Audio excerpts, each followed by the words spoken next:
Test 2. You will hear a number of different recordings, and you'll have to answer questions on what you hear. There will be time for you to read the instructions and questions, and you'll have a chance to check your work.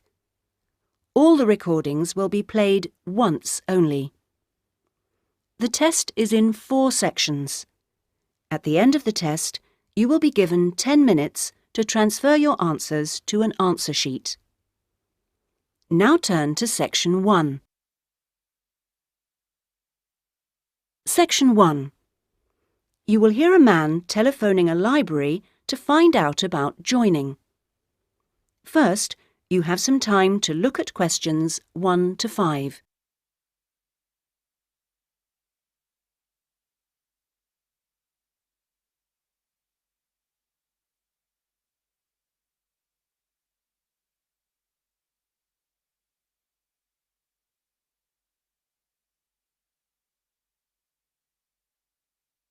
You will see that there is an example which has been done for you.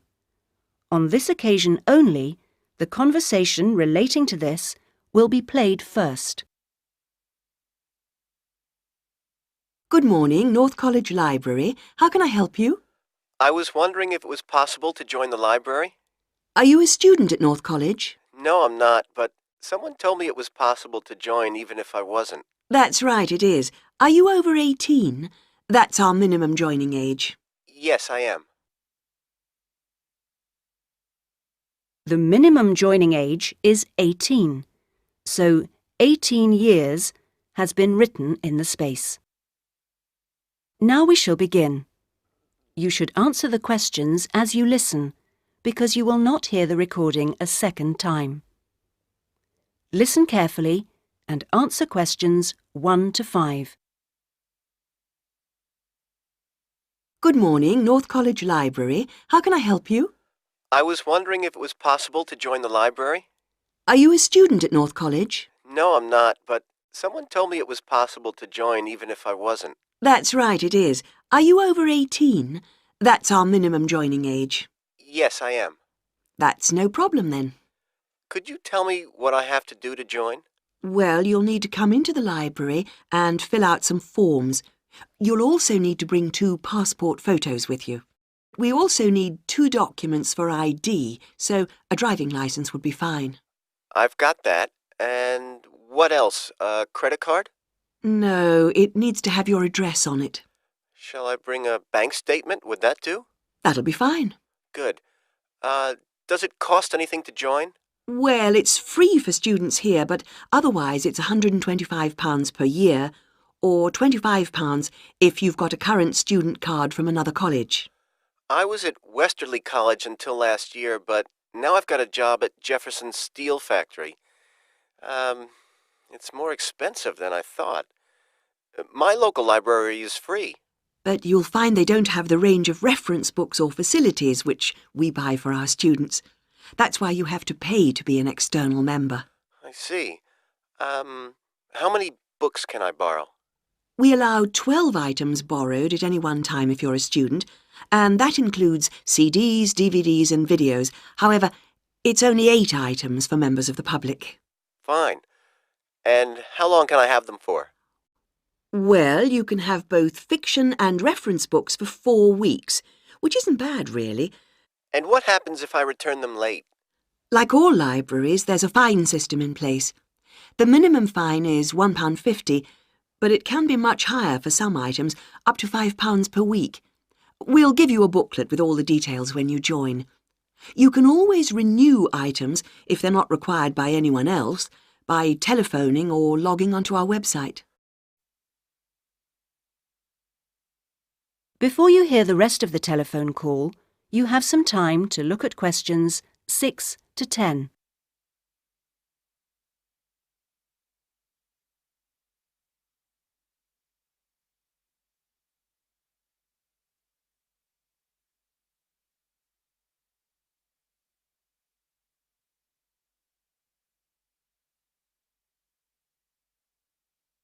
Now listen and answer questions 6 to 10. What about the computers? Can I use them free of charge? For college students it's free, but for external members like yourself, the first hour is free, and then we make a nominal charge of £1 per hour thereafter. Do I have to book in advance for them? Oh yes, it's advisable. Most people tend to book 24 hours in advance, although sometimes you can get one with only 6 hours' notice. However, the earliest you can book a computer is 48 hours before you need it, and you can only book 1 hour at a time. If no one else has booked the computer out, then you may be able to have another hour if you want. We have a wide range of databases, so the computers are in great demand. I'm thinking of doing some writing, and I might need to access national newspapers. Do you have them on these databases? We do indeed. We've got all the big nationals, The Guardian and The Observer, The Independent, and The Times and Sunday Times. We've also got all the local papers and a wide selection of magazines. Excellent. I assume you have photocopying facilities? Of course. 5p a sheet for both A4 and A3 black and white copies, and 40p a sheet for colour. You can get a card from the counter here. It doesn't take coins. Okay. Oh, by the way, another thing I was wondering about was if you ran any writing classes through the library. We do, but you'll have to speak to John Grantingham about that. He's our resident author. He runs the creative writing classes. John Grant... could you spell that for me, please? Certainly. Grantingham.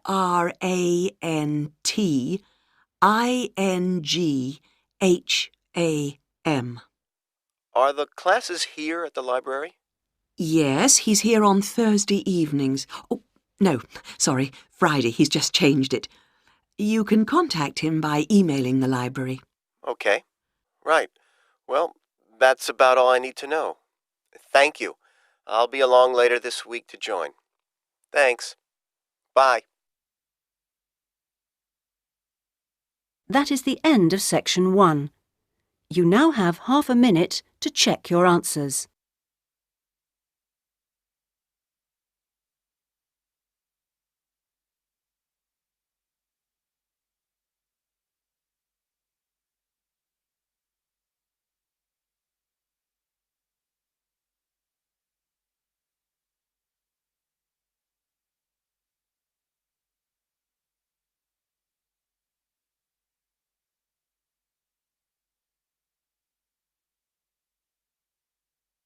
Now turn to section 2.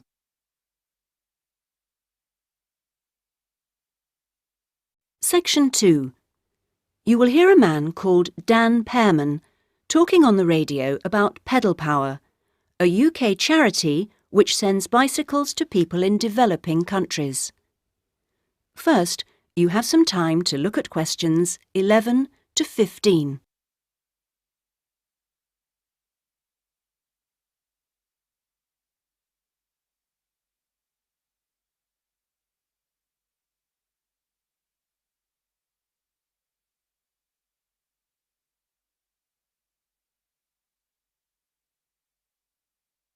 Now listen carefully and answer questions 11 to 15. My name's Dan Pearman, and I'd like to talk about the work of Pedal Power, a small charity based mainly in the UK. I'll be giving our contact details at the end, if anyone would like to find out more about how to support us. But first, how the charity began. I got the idea of exporting bicycles to developing countries while I was in Ecuador. I went there in 1993, just after graduating from university. After 3 years of studying, I wanted adventure. I loved travelling, so I decided to join a voluntary organisation and was sent to Ecuador to carry out land surveys. The project came to an end after 5 years, and when I returned to the UK in 1998, I started planning Pedal Power. Where I lived in Ecuador was a very rural area. My neighbour had the only bicycle in the village, whereas everyone else walked everywhere. My neighbour's business was unusually successful, and for years I couldn't understand why. Then I realised having a bike meant he could get where he wanted to go without much trouble. Other local carpenters could only accept jobs in a 3-kilometre radius, so no matter how skilled they were, they could never do as many jobs as my neighbour. At Pedal Power, we collect second-hand bikes in the UK and send them to some of the poorest regions in the world. When we distribute bikes overseas, we don't give them away for free. We'd like to, but long-term that doesn't really help the local economy. The demand for bikes is enormous, which makes them very expensive locally. So we sell them for 5% of the normal price. But in order to continue operating, we need to have a constant supply of bikes which we send out every 6 months.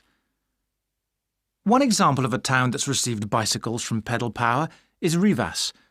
It was the first place I sent a full container of bicycles to. Most people there now own a bicycle. The local economy has developed so much you wouldn't recognise it as the same place. In fact, there are more bikes than on the streets of Amsterdam, if you've ever been there. But Pedal Power still needs your help. You may have read about some of our recent problems in the British media. In August 2000, we simply ran out of money. We had containers of bikes ready to send, but no money to pay the bills. It was a terrible situation.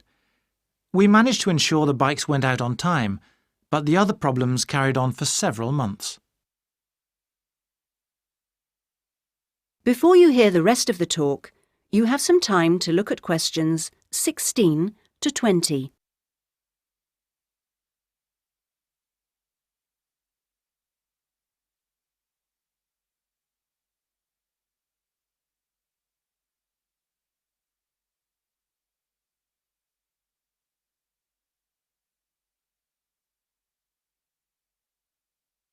Now listen and answer questions 16 to 20. Fortunately, in October 2001, we won an Enterprise Award, which helped us enormously.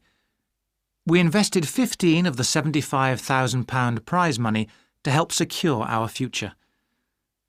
Winning the award helped raise our profile, and the money enabled us to pay all our shipping costs, which represent our greatest expense. Pedal Power changes lives. When someone gets a bicycle from us, they see a 14% increase in their income. We're currently looking to invest in computers so that our office staff can do an even better job. Because of our work, people in a number of countries now have a better standard of living. So far, we've provided 46,000 people with bikes. But we'd like to send more, at least 50,000 by the end of the year. Now, there are many ways in which you can support the work of Pedal Power, not just by taking a bike to a collection in your area. I should also like to say, if you do have a bike to donate, it doesn't matter what condition it's in. If we can't repair it, we'll strip it down for spare parts. Of course, to do that we always need tools, which are expensive to buy, so we welcome any that you can give. Also, you could help by contacting the voluntary staff at our offices. They'll be able to suggest activities you could organise to bring in funds for us. People do all kinds of things, including, of course, sponsored bike rides. Also, we're always interested to hear of other places that would benefit from receiving a consignment of bikes, and welcome suggestions from people who've been to developing regions on their travels. We hope that by talking on radio programmes like this, we will be able to raise public awareness, which will lead to government organisations also giving us regular financial support, something that we really need. If you'd like some more information about where to donate an old bicycle or offer help in other ways, please contact us on 019. That is the end of section 2. You now have half a minute to check your answers.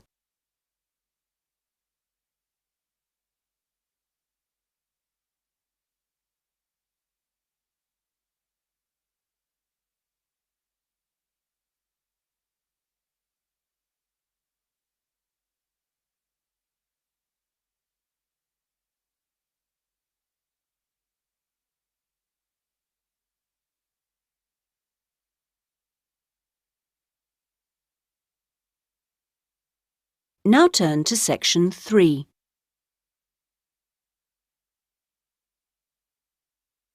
Section 3. You will hear a discussion between a college tutor and two students, Christina and Ibrahim. First, you have some time to look at questions 21 to 26.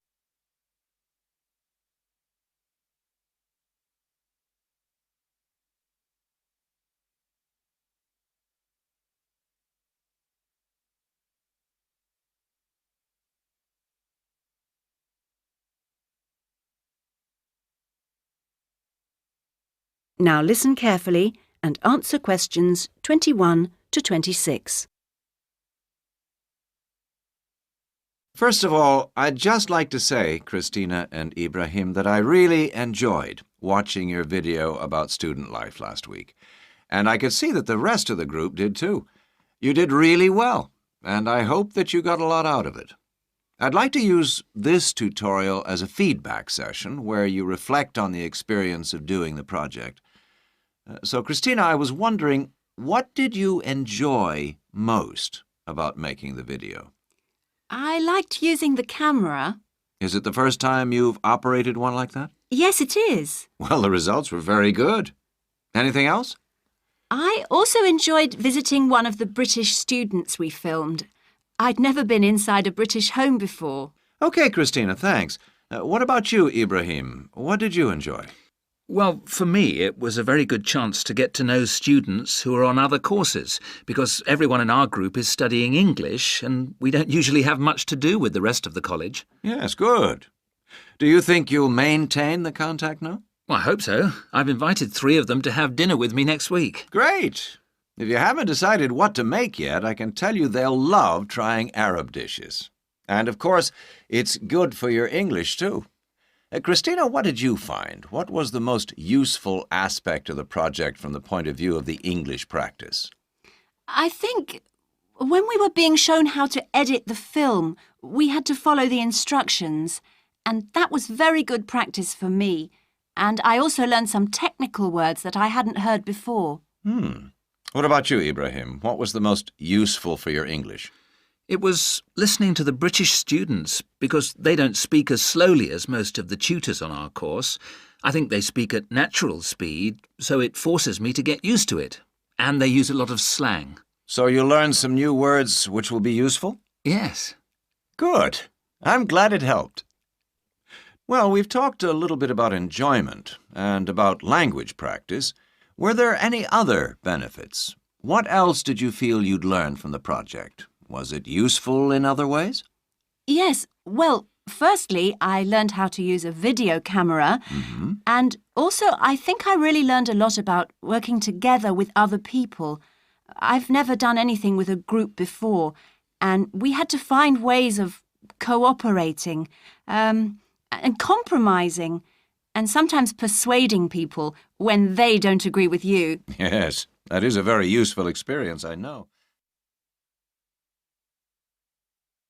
Before you hear the rest of the discussion, you have some time to look at questions 27 to 30.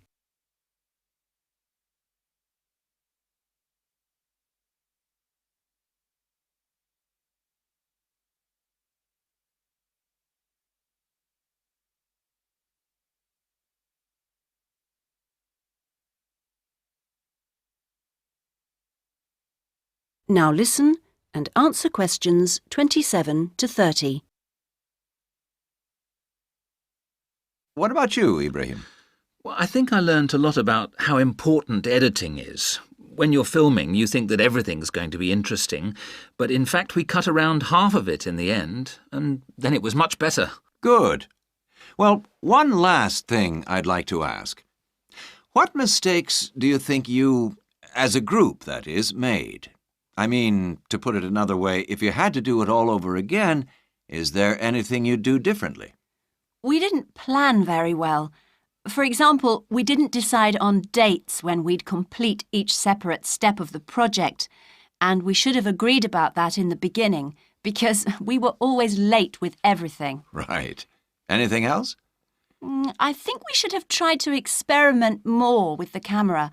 I mean, with angles and the focus and that kind of thing. So you should have been more ambitious. Do you agree, Ibrahim? Not really. In fact, I think we were too ambitious. We were inexperienced, and we didn't have a lot of time, and we tried to do too much to make a long film. Next time I would make a shorter one and try to get the quality better. Well, that's very interesting. Next semester, we will be doing another video project with a different content, of course, but you'll have an opportunity to put into practice what you've learned this time. Do you have any ideas about a different... That is the end of section 3. You now have half a minute to check your answers.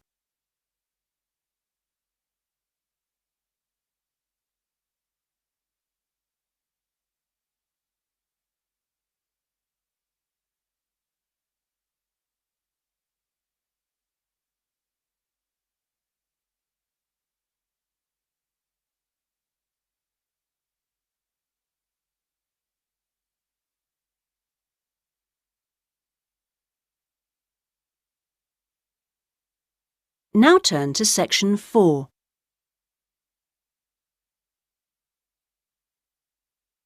Section 4. You will hear a talk about scientific research in the continent of Antarctica. First, you have some time to look at questions 31 to 40.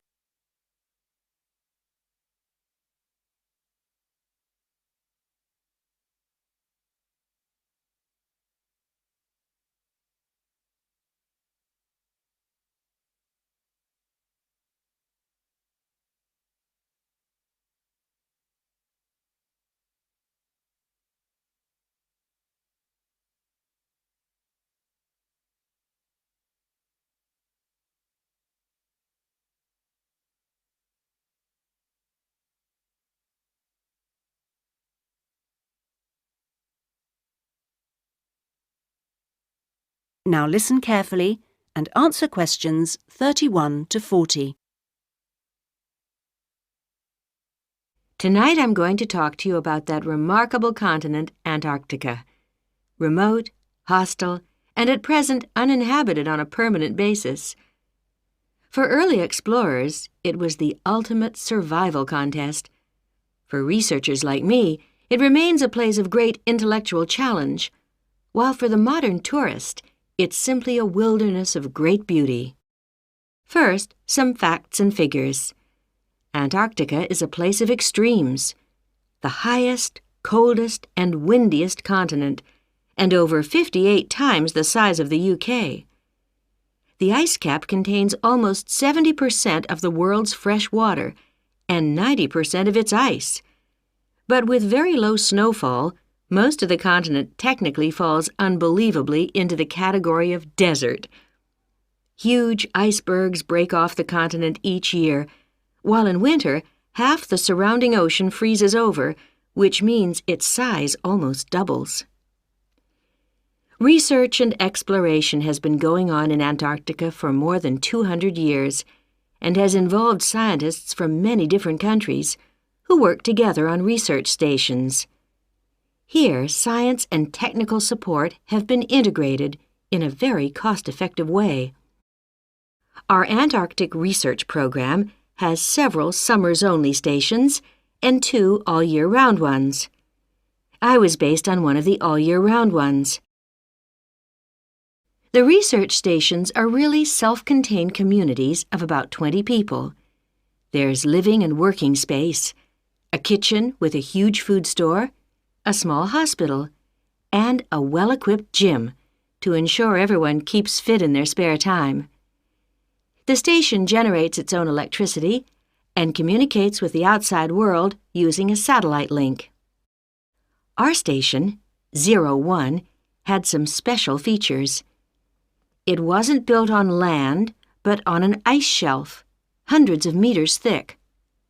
Supplies were brought to us on large sledges from a ship 15 kilometers away at the ice edge. Living in the Antarctic hasn't always been so comfortable. Snow buildups caused enormous problems for 4 previous stations on the same site, which were buried and finally crushed by the weight. Fortunately, no one was hurt, but these buildings became a huge challenge to architects, who finally came up with a remarkable solution. the buildings are placed on platforms, which can be raised above the changing snow level on legs which are extendable.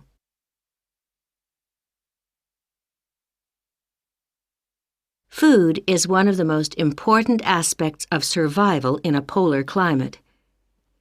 People living there need to obtain a lot more energy from their food, both to keep warm and to undertake heavy physical work.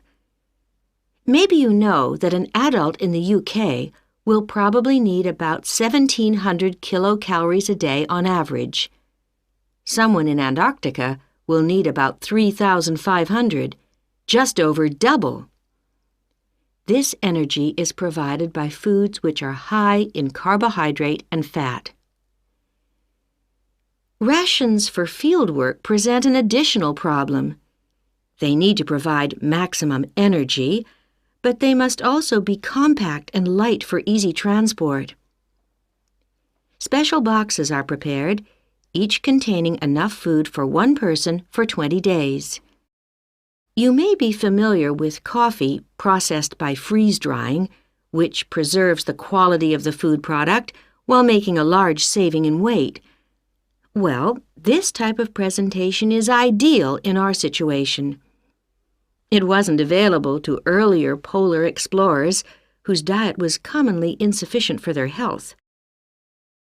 I think that being at the cutting edge of science has a special appeal for everyone working in Antarctica, in whatever capacity. As a marine biologist, my own research was fascinating, but it's perhaps climate change research that is the most crucial field of study. Within this general field, surveying changes in the volume and stability of the ice cap is vital, since these may have profound effects on world sea levels and on ocean currents. A second important area is monitoring the size of the hole in the ozone layer above Antarctica, since this is an indicator of global ultraviolet radiation levels. Thirdly, bubbles in the ice sheet itself provide an index of pollution because frozen inside them are samples of previous atmospheres over the past 500,000 years, and these provide us with evidence for the effects of such human activities as agriculture and industry. There are an increasing number of opportunities for young people to work for a period in Antarctica, not only as research assistants in projects like mine, but also in a wide range of junior administrative and technical positions, including vacancies for map makers. I hope that the insights I've provided will encourage you to take up these opportunities in this fascinating continent. That is the end of section 4. You now have half a minute to check your answers.